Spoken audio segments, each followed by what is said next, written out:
Bismillahirrahmanirrahim. Assalamualaikum warahmatullahi wabarakatuh. Alhamdulillahirabbil alamin. Wabihi nasta'in walal ulul dunya waddin.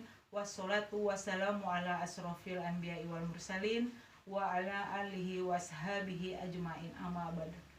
Pertama, marilah kita panjatkan puji dan syukur kehadirat Allah Subhanahu wa taala karena pada hari ini kita bisa bertemu kembali dalam keadaan sehat walafiat. Kompetensi dasar memahami makna tata krama, sopan santun, dan rasa malu. Materi hari ini yaitu bab 9, mengasah pribadi yang unggul dengan tata krama, santun, dan malu. Tujuan pembelajaran siswa dapat yaitu 1. Mendeskripsikan pengertian santun dengan benar. Yang kedua, menyebutkan dalil nakli tentang santun dengan benar. Yang ketiga, menyajikan contoh perilaku santun sebagai implementasi dari pemahaman Quran Surah Al-Baqarah ayat 83 dan hadis terkait dengan benar. Yang keempat, perilaku santun sebagai implementasi dari pemahaman Quran Surah Al-Baqarah ayat 2, Surah 83 dan hadis terkait dengan benar. Yang kelima, menjelaskan hikmah perilaku santun sebagai implementasi dari pemahaman Quran Surah Al-Baqarah ayat 2 surah ke-83 dan hadis terkait dengan benar. Pengertian santun yaitu santun ialah berkata lemah lembut serta bertingkah laku halus dan baik.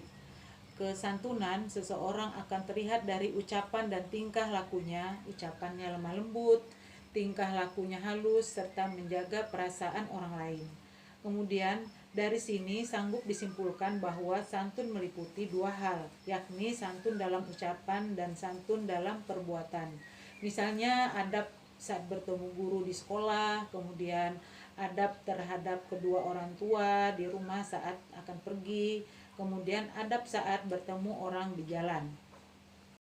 Allah Subhanahu wa taala mengasihi perilaku santun sebagaimana tertuang di hadis berikut.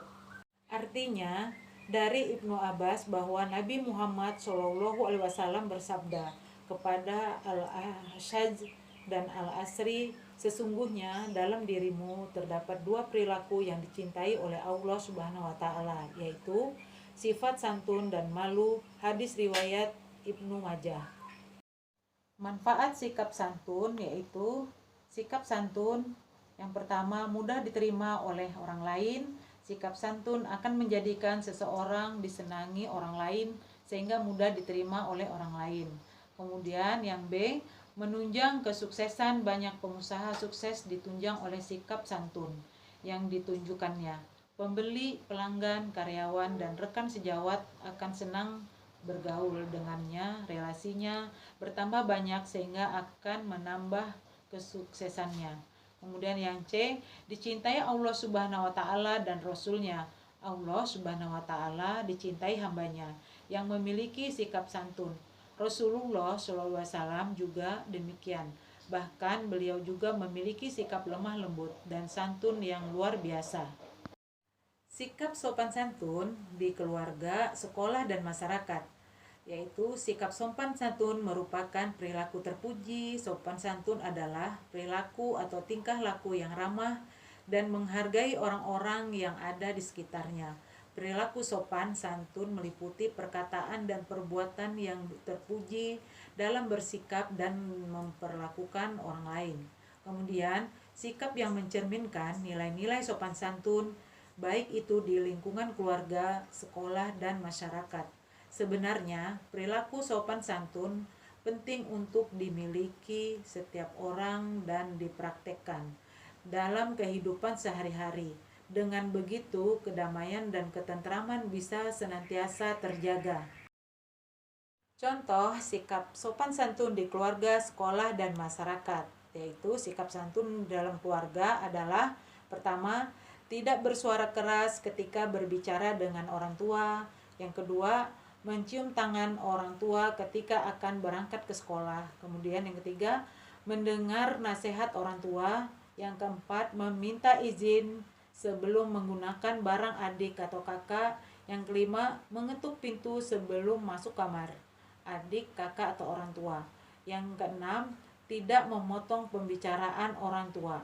Kemudian yang kedua adalah sikap sopan santun di sekolah, yaitu diantaranya menghormati guru, kemudian meminta izin kepada guru jika keluar kelas, kemudian menghargai pendapat teman, memperhatikan penjelasan guru saat pembelajaran berlangsung, kemudian meminta izin sebelum menggunakan barang teman di kelas, dan tidak memotong pembicaraan guru atau teman.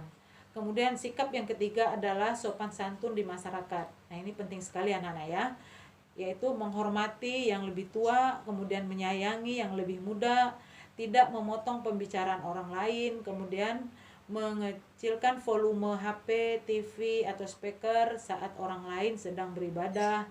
Kemudian yang terakhir yaitu menyapa, memberi salam kepada orang tua dan orang lain dengan hangat. Pengertian sifat malu. Malu adalah menahan diri, perbuatan jelek, kotor, tercela, dan hina. Sifat malu merupakan sifat bawaan dan juga bisa merupakan hasil latihan. Untuk menumbuhkan rasa malu, perlu usaha, niat, ilmu, serta pembiasaan. Kemudian yang keempat, rasa malu merupakan bagian dari iman karena dapat mendorong seseorang untuk melakukan kebaikan dan mencegah dari kemaksiatan. Allah Subhanahu wa Ta'ala mengasihi perilaku santun sebagaimana tertuang dalam hadis berikut. Artinya, dan ingatlah dikala kami mengambil kesepakatan dari Bani Israel, janganlah kau menyembah selain Allah, dan berbuat baiklah kepada kedua orang tuamu, kerabat, bawah umur, yatim, dan orang-orang miskin, dan bertutur katalah yang baik kepada manusia, laksanakan sholat dan tunaikan zakat. Tetapi kemudian kau berpaling mengingkari kecuali sebagian kecil dari kamu, dan kau masih menjadi pembangkang. Quran Surah Al-Baqarah ayat 2, surah ke-83. Manfaat sikap santun yaitu sikap santun yang pertama, mudah diterima oleh orang lain. Sikap santun akan menjadikan seseorang disenangi orang lain sehingga mudah diterima oleh orang lain. Kemudian yang B, menunjang kesuksesan. Banyak pengusaha sukses ditunjang oleh sikap santun yang ditunjukkannya. Pembeli, pelanggan, karyawan, dan rekan sejawat akan senang bergaul dengannya. Relasinya bertambah banyak sehingga akan menambah kesuksesannya. Kemudian yang C, dicintai Allah Subhanahu wa Ta'ala dan Rasulnya. Allah Subhanahu wa Ta'ala dicintai hambanya yang memiliki sikap santun. Rasulullah SAW juga demikian. Bahkan beliau juga memiliki sikap lemah lembut dan santun yang luar biasa. Demikianlah tadi materi yang Ibu sampaikan. Semoga bermanfaat buat kalian semua. Sekian dan terima kasih. Wabillahi taufiq wal hidayah. Wassalamualaikum warahmatullahi wabarakatuh.